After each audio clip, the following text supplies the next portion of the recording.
Hey Adagers, it's Xavier with Adage, and I'm an opera singer.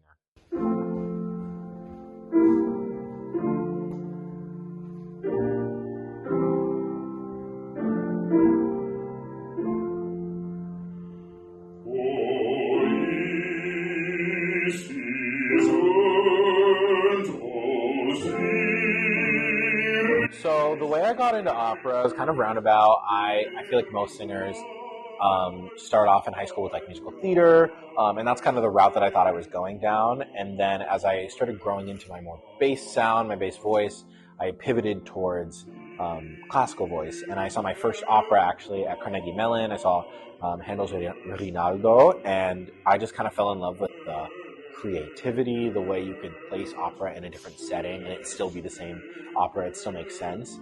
And yeah, I just kind of wanted to explore that path as a more accessible medium of performing arts for my voice, and hopefully use the technique and the things that I learned to pursue arts in all kinds of capacities. But I really do love singing opera and learning about all the different languages as I've been through college. I just graduated from the University of Michigan with my bachelor's in music and vocal performance, and I think, you know, I'm so grateful for the path that I've been taken on through this journey of classical voice, and just learning about all the ways in which opera is so nuanced and meticulous, with learning, you know, 3 different languages standardized in the standard way, and learning about diction and just what it takes to be able to like think about classical technique and acting and all the different tools that like we grow up kind of learning in musical theater, but applying it to a different kind of set of art forms. So, yeah.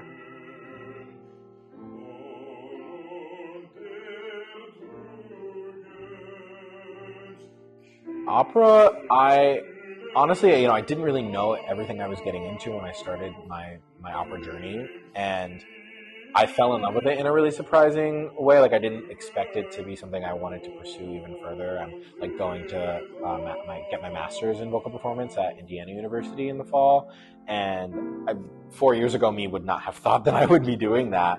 But I really think that being able to understand classical music has allowed me to appreciate all styles of music in a really fun way, and kind of being in this world, analyzing music, understanding what makes a good performance in a really complex art form has allowed me to appreciate music in a lot of different ways. And being able to talk to young people about opera, or even like adults about opera in other spheres that I'm in, is just like come up randomly in passing. And I have really, really enjoyed knowing a lot about this art form and still learning about it. I'm definitely not an expert, but I do love finding new things, and even the ways that I'm able to like express myself in this art form has been a really exciting thing that I thought I don't know how I thought I was going to get to, but I'm still really enjoying the process of playing with this art form and figuring out what feels authentic to me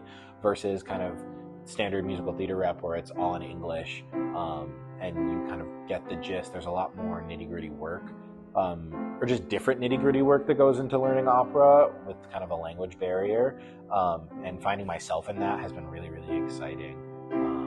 And even just being like, whoa, like I can bop to this song, like that I didn't think that I would be able to do. Like one of my favorite quartets is the Rigoletto Quartet, and I think it's so like that's a jam, and I love it so much. And that's not something that me in high school was like really ever like so excited to like bust a move to, but just finding the ways that like classical music has been, and opera in particular, has been so similar to other styles of music in the way that I vibe and I enjoy myself has been just like really exciting and unexpected.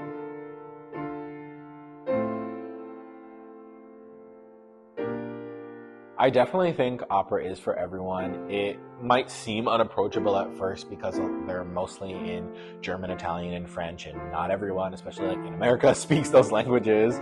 But all operas have subtitles, supertitles, so you're able to come to the theater and understand what's happening on stage. And also, these stories that we're telling are just as dramatic and human as any other story. And I think that is what audiences can take away. Opera is a vestige of history, and if we want to understand our current times and history in itself, like opera is a great place to go to because it touches on so many things that we're experiencing now, just in a really dramatic fashion at times.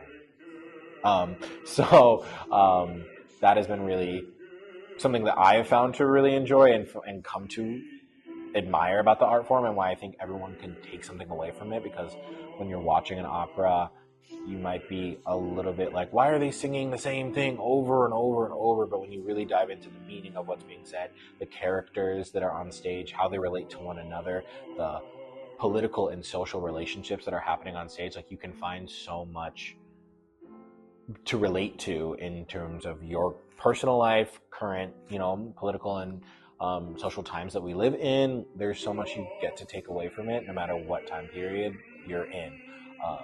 There's so much that is so exciting and riveting about opera that I think everyone can really, really enjoy and lean into if you're willing to just accept the art and really think about it. I think art is meant to make us think. It's meant to make us question.